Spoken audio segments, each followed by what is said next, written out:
കേരളത്തിലെ ഊടുവഴികളിലും ഗ്രാമങ്ങളിലും ചെന്ന് മുസ്ലിം സമുദായത്തിനും മാനവികതയ്ക്കും വേണ്ടി ഉജ്ജ്വലമായി പോരാടുന്ന കേരളത്തിലെ മതേതരത്വത്തിൻ്റെ പ്രതീകമായ മുസ്ലിം ലീഗിൻ്റെ അനിഷേധ്യനായ അമരക്കാരൻ, ഏവർക്കും പ്രിയപ്പെട്ട ബഹുമാന്യനായ പാണക്കാട് സയ്യിദ് സാദിഖ് അലി ശിഹാബ് തങ്ങൾ മില്ലത്ത് കോൺക്ലേവിൻ്റെ ഉദ്ഘാടന ഭാഷണത്തിനായി ആദരപൂർവ്വം ക്ഷണിക്കുന്നു. അസ്സലാമു അലൈക്കും വറഹ്മത്തുള്ളാഹി. എല്ലാവർക്കും എൻ്റെ വിനീതമായ നമസ്കാരം. ഏതായാലും ഇവിടെ വന്നുകൊണ്ട് നിങ്ങളുടെ ഈ പരിപാടി വീക്ഷിക്കാനും രണ്ട് വാക്ക് പറയാനൊക്കെ സാധിച്ചതിൽ ഏറെ സന്തോഷമുണ്ട്. നവാസ് പാലേരിയുടെ പാട്ടും പറച്ചിലും ആണ് ഇവിടെ നടക്കുന്നതെന്ന് കേട്ടപ്പോൾ തന്നെ അത് കുറച്ച് സമയം നീളും എന്നുള്ളത് കൊണ്ടാണ് എന്നാൽ ഇവിടെ വന്നു പോകാം എന്ന് തീരുമാനിച്ചത്. അദ്ദേഹത്തിൻ്റെ പാട്ടും പറച്ചിലും തീർന്നിട്ടില്ല, കുറച്ചുകൂടി ബാക്കിയുണ്ടെന്ന് പറഞ്ഞു. അപ്പോൾ അതുകൊണ്ട് കൂടുതൽ സമയം കവർന്നെടുക്കുന്നില്ല. ഇപ്പോൾ നിങ്ങൾ പുതിയൊരു ഉത്തരവാദിത്തം ഏൽപ്പിച്ചിരിക്കുന്നു. ഈ യോഗം ഉദ്ഘാടനം ചെയ്യണമെന്ന്. ഇൻഷാ അല്ലാഹ് ഉദ്ഘാടനം ചെയ്യാൻ നമുക്ക്. ഞാൻ 2-ാം തീയതിയാണ് വരേണ്ടിയിരുന്നത്. പക്ഷേ ഇവിടെ പറഞ്ഞ പോലെ ആകസ്മികമായ ചില കാരണങ്ങളാൽ, എന്നാൽ ഗൗരവകരമായ ചില കാരണങ്ങളാണ്. അതുകൊണ്ടാണ് അന്ന് വരാൻ പറ്റാതെ. അത് ഇന്ന് വന്നപ്പോൾ അതിൻ്റെ ആ കടം വീട്ടി എന്നാണ് ഞാൻ മനസ്സിലാക്കുന്നത്. കഴിഞ്ഞ 5-6 ദിവസങ്ങളിലായി വിവിധ കോൺക്ലേവുകൾ ഇവിടെ നടക്കുകയുണ്ടായി. സാഹിത്യവും ഡയലോഗുകളും എന്നതുപോലെ labour summit, Kisan Sabha, service മേഖലയിലെ പ്രശ്നങ്ങൾ, PHൻ്റെ പാട്ടുകളുടെ അദ്ദേഹത്തിൻ്റെ രചനകളെക്കുറിച്ചുള്ള പ്രത്യേക പരിപാടി, ഇന്നിപ്പോൾ ഉദ്ഘാടന സമ്മേളനം, ET ഒക്കെ പങ്കെടുത്ത KMCC പ്രവാസി കുടുംബ സംഘം, ഇങ്ങനെ പല ജീവിതത്തിൻ്റെ പല മേഖലകളെയും സ്പർശിച്ചുകൊണ്ടുള്ള പരിപാടികൾ ഇവിടെ നടക്കുകയുണ്ടായി. രാമനുണ്ണിയും അതുപോലെ തന്നെ നിഷാദ് റാവുത്തറും കാരക്കുന്നുമൊക്കെ പങ്കെടുത്തിട്ടുള്ള മറ്റൊരു സാഹിത്യ സമ്മേളനം, മനുഷ്യാവകാശ സമ്മേളനം, യൂത്ത് ഫ്ലെയിംസ്. അപ്പോൾ നമ്മൾ പറഞ്ഞ പോലെ ഏതാണ്ട് ഒരു രണ്ട് വർഷക്കാലത്തെ ഒരുക്കങ്ങൾ, ആ ഒരുക്കങ്ങൾ സമ്പൂർണ്ണമായും സാക്ഷാത്കരിക്കപ്പെട്ടുകൊണ്ട് പുതിയ തലമുറക്ക് പുതിയ ദിശാബോധം പകർന്നു നൽകുവാൻ നിങ്ങളുടെ മില്ലത്ത് കോൺക്ലേവിന് സാധിച്ചിരിക്കുകയാണ്. അൽഹംദുലില്ലാഹ്. ഒരു ജനതയുടെ സ്വപ്നത്തിൻ്റെ സാക്ഷാത്കാരം, അത് നേടിയെടുക്കുവാൻ നമ്മെ സഹായിച്ച പ്രസ്ഥാനം, അതാണ് ഇന്ത്യൻ യൂണിയൻ മുസ്ലിം ലീഗ് പ്രസ്ഥാനം. അതിന് ഖായിദ മില്ലത്തിൻ്റെ ആ ഒരു പേര് കൂടി, അദ്ദേഹത്തിൻ്റെ ആ നാമധേയത്തിലുള്ള മില്ലത്ത്, ഖായിദ മില്ലത്ത് ഒരു ജനങ്ങളുടെ നേതാവാണ്. അദ്ദേഹത്തെക്കുറിച്ച്, അദ്ദേഹത്തിൻ്റെ ചിന്തകൾ കൂടുതൽ ആഴത്തിൽ വേരോടിക്കൊണ്ടിരിക്കുന്ന ഒരു കാലഘട്ടം കൂടിയാണിത്. പുതിയ തലമുറകൾ ഖായിദ മില്ലത്തിനെ കുറിച്ച് കൂടുതൽ ചിന്തിച്ചു കൊണ്ടിരിക്കുന്നു, പഠിക്കുവാൻ ശ്രമിച്ചു കൊണ്ടിരിക്കുന്നു. മുസ്ലിം ലീഗുകാർ മാത്രമല്ല, അല്ലാത്തവരും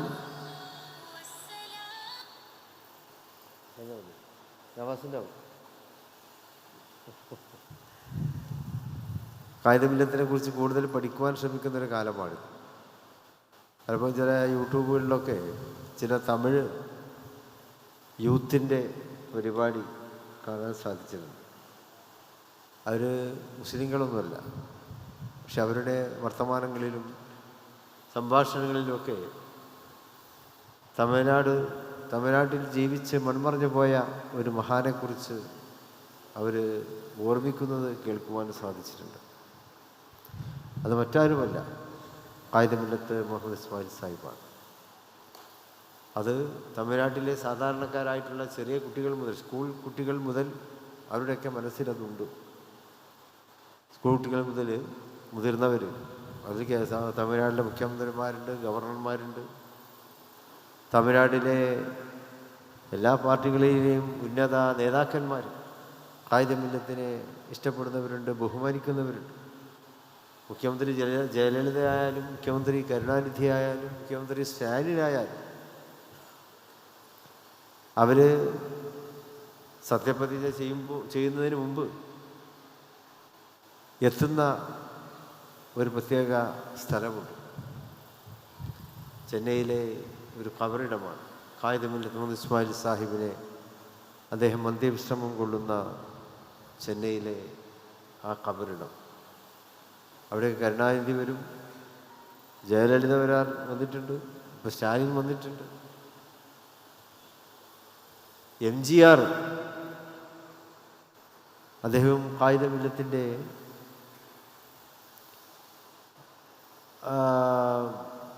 അദ്ദേഹത്തിൻ്റെ ഖബറടക്ക ചടങ്ങിൽ പങ്കെടുക്കുന്നതിന് വേണ്ടി MGRും കരുണാനിധിയും നഗ്നപാതരായി മയ്യത്തിനെ പിന്തുടർന്നിട്ടുണ്ട് എന്ന് പറയപ്പെടാറ്. ബഹുമാനം കൊണ്ട് ഖായിദ മില്ലത്തിൻ്റെ മയ്യത്ത് കൊണ്ടുപോകുമ്പോൾ അവരും അതിനെ അനുഗമിച്ചു.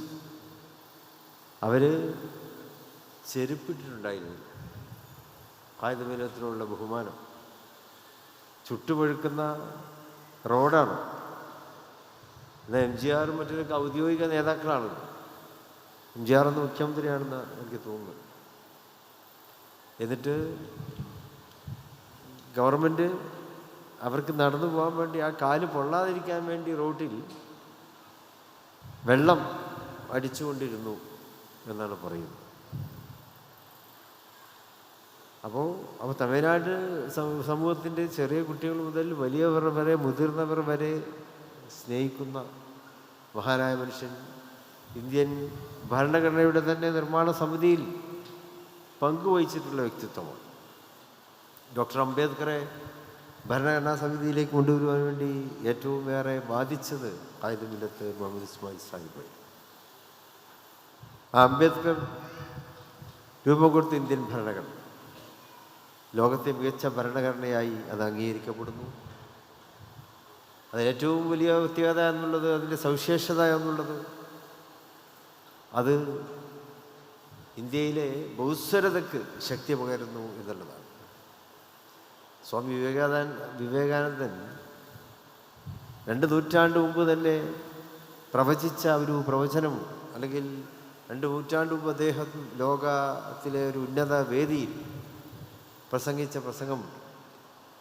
അത് ഇന്ത്യയിലെ ബഹുസ്വരതയെക്കുറിച്ചാണ്. ഷിക്കാഗോയിലെ ആ വേദിയിൽ അദ്ദേഹം പ്രസംഗിച്ചത്, ഞാൻ എൻ്റെ രാജ്യത്തെ ഏറ്റവും നല്ല രാജ്യമായി, ലോകത്തെ ഏറ്റവും നല്ല സാര ജഹാൻ സെ അച്ഛാ ഹിന്ദുസ്ഥാൻ ഹമാര എന്ന് ഇഖ്ബാൽ പാടിയതുപോലെ അതിൻ്റെ മറ്റൊരു വേർഷനായിരുന്നു സ്വാമി വിവേകാനന്ദൻ പറഞ്ഞത്. എൻ്റെ രാജ്യത്തെ ഞാൻ വളരെ വളരെ സ്നേഹിക്കുന്നുണ്ട്, ഇഷ്ടപ്പെടുന്നുണ്ട് ലോകത്തെ മറ്റേതൊരു രാജ്യത്തേക്കാൾ. അതിന് കാരണം എൻ്റെ രാജ്യം വലിയൊരു സാമ്പത്തിക ശക്തി ആയതുകൊണ്ടല്ല, ഒരു വലിയ സൈനിക ശക്തി ആയതുകൊണ്ടല്ല, വലിയൊരു ശാസ്ത്ര സാങ്കേതിക മികവ് എൻ്റെ രാജ്യത്തിന് ഉണ്ടായതുകൊണ്ടല്ല. മറിച്ച് എൻ്റെ രാജ്യത്ത് വിവിധ ജാതി മതവിഭാഗങ്ങൾ അവിടെ ജീവിക്കുന്നുണ്ട്. അവർ സ്നേഹത്തോടെയും സൗഹൃദത്തോടെയും ജീവിക്കുന്നു. ഒരു ബഹുസ്വര സമൂഹം എൻ്റെ ഇന്ത്യയിൽ ജീവിക്കുന്നു. നിങ്ങൾക്ക് അമേരിക്കയിൽ ആ ബഹുസ്വര സമൂഹത്തെ കാണാൻ പറ്റുകയില്ല. അമേരിക്കയിൽ ഏതാണ്ട് ഒരേ വിശ്വാസം, ഒരേ ജീവിത രീതികൾ, ഒരേ ഭാഷ, ഒരേ ഭക്ഷണ രീതികൾ. അവിടെ പലരും തടിച്ചുകൂടിയ സദസ്സായിരുന്നല്ലോ. യൂറോപ്യൻസ് ഉണ്ട്, അമേരിക്കക്കാരുണ്ട്, അറബികളുണ്ട്. യൂറോപ്യൻസിനോട് പറഞ്ഞു, യൂറോപ്യൻ ജനത, നിങ്ങൾക്കും ബഹുസ്വരതയെ വലിയ പരിചയം ഉണ്ടായിക്കൊള്ളണമെന്നില്ല. ഏതാണ്ട് ഒരേ വിശ്വാസ രീതികളാണ്. ക്രൈസ്തവ മതം, ആ രീതിയിലുള്ള ആചാര രീതികൾ. എന്നാൽ അറബ് സമൂഹം ഒരു ഇസ്ലാമിക സമൂഹമാണുള്ളത്. ഇസ്ലാമിക ജീവിത ശൈലികളാണ്, ജീവിതചര്യയാണുള്ളത്. അതല്ലാതെ മറ്റു ജീവിതചര്യയില്ല. അവിടെയാണ് ഇന്ത്യയുടെ ബഹുസ്വരതയെ അദ്ദേഹം പറയുന്നത്. അവിടെ ഹിന്ദുവുണ്ട്, മുസ്ലിമുണ്ട്, ക്രിസ്ത്യാനിയുണ്ട്, ജൈനനുണ്ട്, ബുദ്ധ മതാനുയായിയുണ്ട്, സിഖ് സമൂഹമുണ്ട്.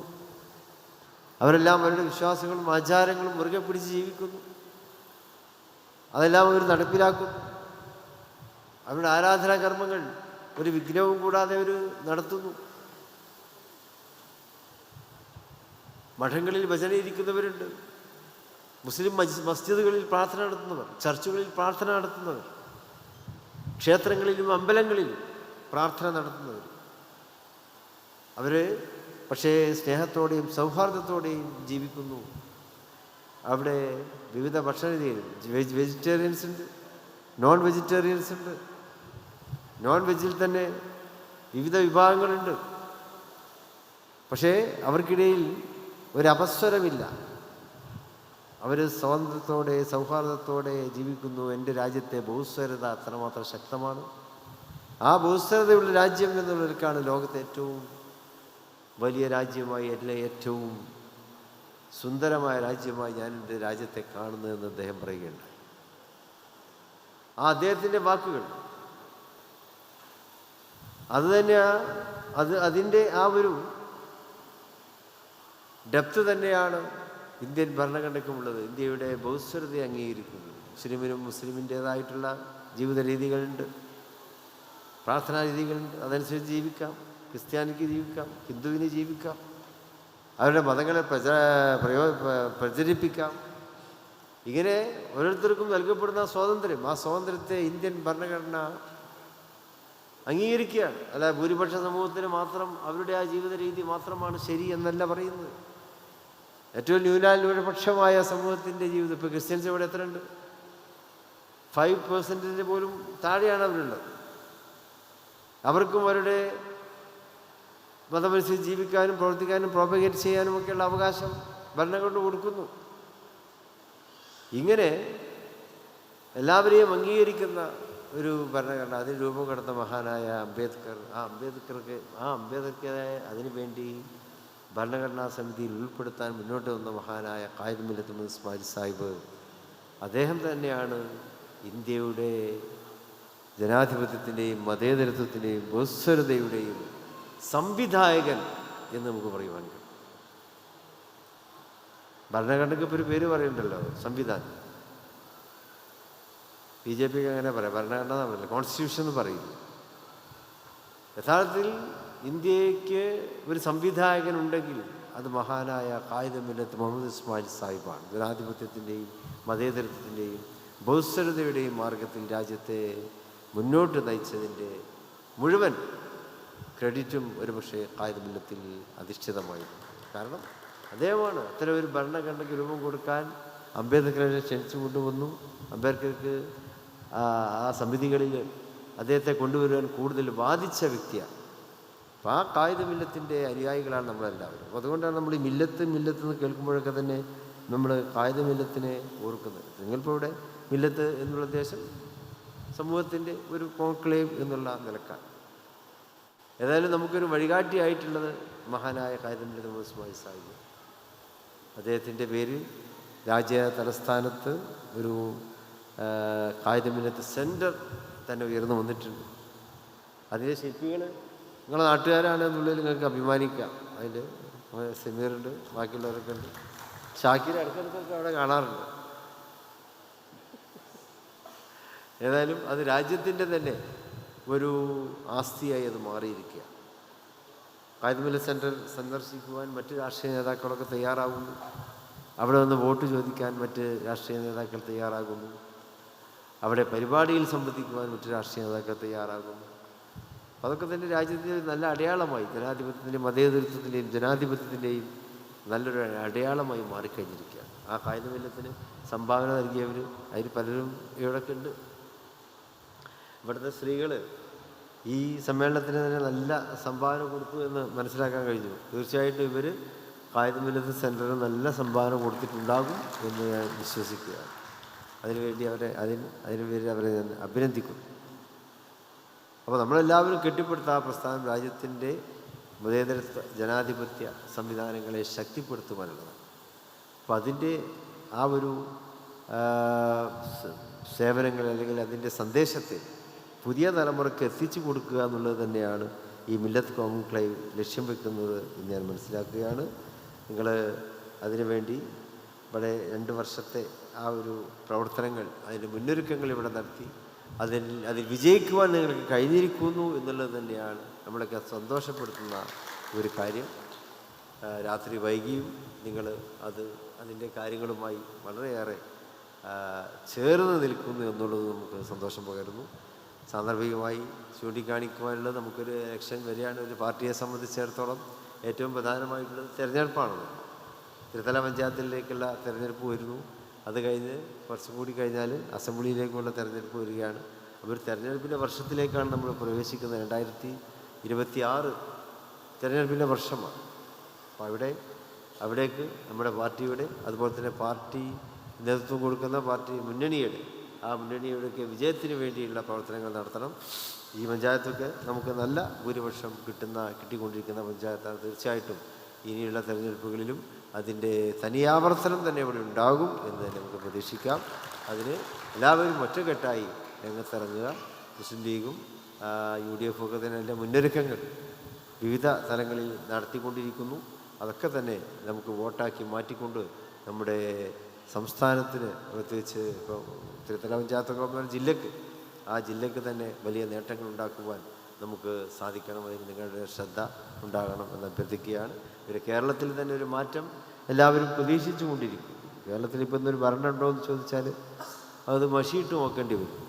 തിരുവനന്തപുരത്ത് പോയിട്ട് എനിക്കവിടെ ഭരണമുണ്ട് എന്ന് തോന്നിയിട്ടില്ല. പിന്നെ മറ്റ് നാട്ടുകളിൽ പോയാൽ നമുക്ക് ഓർമ്മിക്കാവുന്നതേ ഉള്ളൂ.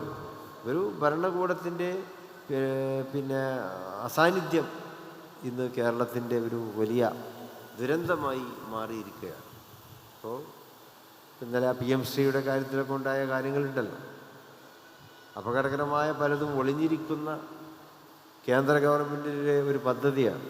അത് കേരളത്തെ പോലെയുള്ള സംസ്ഥാനത്തിന് യോജിച്ചതല്ല. കേരളം എപ്പോഴും സാമുദായിക സൗഹാർദ്ദത്തിൻ്റേതാണ്, രാജ്യസ്നേഹത്തിൻ്റെ ഒരു രാജ്യമാണ്. ഇപ്പോൾ മലബാർ കലാപം ഉണ്ടായപ്പോൾ, മലബാർ കലാപമല്ല, മലബാർ സമരമാണ്. ആ മലബാർ സമരങ്ങളെപ്പോലും ചരിത്രത്തിൽ നിന്ന് വെട്ടിമാറ്റുവാനാണ് PMശ്രീയുടെ പദ്ധതികൾ മുന്നോട്ട് വെക്കുന്നത്. മലബാർ സമരം ഇവിടെ വൈദേശിക ആധിപത്യത്തിനെതിരെയുള്ള പോരാട്ടമായിരുന്നു. പക്ഷെ അതിനെപ്പോലും പല ചരിത്രകാരന്മാരും വികൃതമാക്കി, ഇവിടെ ഹിന്ദു മുസ്ലിം സംഘടനമാക്കിയൊക്കെ ചിത്രീകരിച്ചു. പക്ഷേ സത്യം ജയിക്കുമെന്ന് പറഞ്ഞതുപോലെ സത്യം പുലർന്നുകൊണ്ടിരിക്കുന്നു. അത് ഹിന്ദു മുസ്ലിം സംഘടനമായിരുന്നില്ല. അത് മമ്പലത്ത് നമ്പൂതിരിപ്പാടും നാരായണ മേനോനും മാധവൻ നായരും, മമ്പുറം പള്ളിയിൽ മഹാനായ മമ്പുറം തങ്ങൾ, മഹാനായ ആരിഫ് മുസ്ലിയാർ, മഹാനായ ഭാര്യകുന്നത് കുഞ്ഞമ്മദാജി, ഇവരൊക്കെ മമ്പുറം പള്ളിയിൽ ചേർന്നിരുന്നു കൊണ്ട് ചർച്ച ചെയ്ത് ആ സമരത്തിന് നേതൃത്വം കൊടുത്തിരുന്നു എന്നാണ് ചരിത്രം പറയുന്നത്. അപ്പോൾ എങ്ങനെയാണ് അത് ഹിന്ദു മുസ്ലിം സംഘടനമാവുക? മറിച്ച് രാജ്യത്തെ രക്ഷിക്കുന്നതിന് വേണ്ടി ഉള്ള എല്ലാവരും പങ്കെടുത്ത ബഹുസ്വരതയിൽ ഊന്നി നിന്ന ഒരു സമരമായിരുന്നു മലബാർ സമരം. അപ്പോൾ മലബാർ സമരത്തെ പോലെയുള്ള സമരങ്ങളുടെ ഊർജത്തെ തന്നെ ഇല്ലാതെ അത്തരം സമരങ്ങളുടെ ആ സന്ദേശം തലമുറകൾക്ക് നൽകുന്ന ഊർജം കെടുത്തിക്കളയുവാൻ ഉതകുന്ന വിധത്തിലാണ് PMശ്രീയിലെ പദ്ധതികൾ വരാൻ പോകുന്നത്. അപ്പം അത്തരം പദ്ധതി ഇപ്പോൾ തൽക്കാലത്തേക്ക് ഇവിടുന്ന് മാറ്റിവെച്ചു എന്ന് പറയുന്നുണ്ടെങ്കിലും നിയമപരമായി അതിപ്പോഴും നിലനിൽക്കുകയാണ്. നിയമപരമായിട്ട് ഇപ്പോഴും അതിവിടെ പോയിട്ടില്ല. ഇനി കോടതിയിൽ ചോദ്യം ചെയ്ത് കോടതി വേണം അത് തീരുമാനിക്കാം. കേന്ദ്ര ഗവൺമെൻറ് വളരെയേറെ പിടിയിൽ ഒതുക്കി നിർത്തിയിട്ടുള്ള ഒരു നീതിന്യായ സംവിധാനമുള്ള നമ്മുടെ രാജ്യത്ത് കോടതികൾക്ക് എത്രമാത്രം അത്തരം കാര്യങ്ങളിൽ ഇടപെടാൻ കഴിയും എന്ന് നമുക്കൊന്നും മനസ്സിലാകുന്നില്ല. അപ്പോൾ കേരളത്തെ പോലെയുള്ള സംസ്ഥാനത്തിന് യോജിക്കാത്ത തരത്തിലുള്ള പരിഷ്കാരങ്ങളുടെ പേരിൽ കൊണ്ടുവരുന്ന ഇത്തരം നടപടികൾ, ആ നടപടികൾക്കൊക്കെ എതിരെ നമുക്ക് വിധിയെഴുതുവാനുള്ള സന്ദർഭം കൂടിയാണിത്. ഐക്യജനാധിപത്യത്തെ ശക്തിപ്പെടുത്താൻ കാലത്തിൻ്റെ ജിഹ്വയെ, കാലത്തിൻ്റെ ചുവരെഴുത്തിനെ വായിച്ചുകൊണ്ട് നമുക്ക് അതിനുവേണ്ടി പ്രതികരിക്കുവാനുള്ളൊരു നല്ല സന്ദർഭമായിട്ട് കൂടി ഇതിനെ പ്രയോജനപ്പെടുത്തണമെന്ന് ഞാൻ സാന്ദർഭികമായി ഉണർത്തുകയാണ്. ഇനിയും നിങ്ങളുടെ ക്ഷമ ഞാൻ പരീക്ഷിക്കുന്നില്ല. ഏതായാലും ഞാൻ ഉത്തരവാദിത്തത്തിലേക്ക് കടക്കുന്നു. 2-ാം തീയതി ഉദ്ഘാടനം ചെയ്യേണ്ടതായ ആ സമ്മേളനത്തിൻ്റെ ഔപചാരികമായ ഉദ്ഘാടനം ബിസ്മില്ലാഹിർ റഹ്മാനിർ റഹീം ഇന്ന് ഇവിടെ വെച്ച് നിർവഹിച്ചതായി അറിയിക്കുന്നു. വാഹൃദാന അൽഹംദുലില്ലാഹി റബ്ബിൽ ആലമീൻ. അസ്സലാമു അലൈക്കും വറഹ്മത്തുള്ളാഹി വബറകാതുഹു. നമ്മുടെ ഇത്തരത്തിലുള്ള പ്രവർത്തനങ്ങൾ അത് സൽക്കർമ്മമായി അള്ളാഹു സ്വീകരിക്കുമാറാകട്ടെ എന്ന് പ്രാർത്ഥിക്കുന്നു. അസ്സലാമു അലൈക്കും.